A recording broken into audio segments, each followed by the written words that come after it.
tôn nang ai pati kilom patak patia na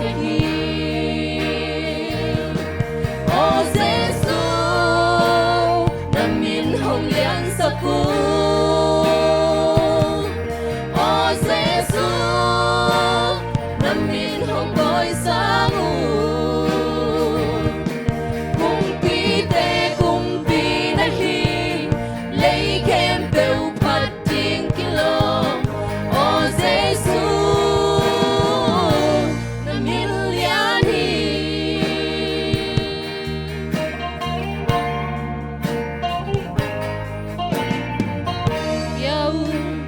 mai gunung tupi na hong yau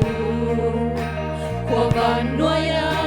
namin ngay hila na inasang na inalian ahoy patian na hin at tondungin namin ngay hong patu o Giêsu hong lian sa ku o Giêsu namin hong toy sa ngu kumpi na hin lấy kem tiêu phật ting kilom o Giêsu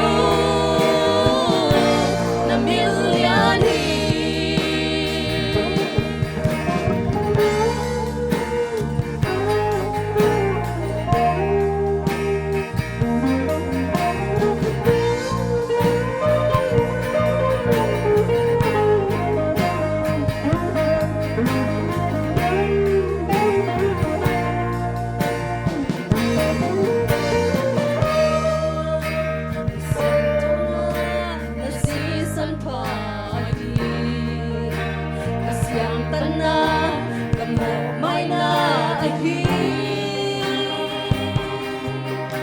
nang hong suanung na kebula sa tang na sang pento nang biyabiyain namin ngay hong patu o Giêsu namin hong lian sa ku o Giêsu namin hong toy sa ngu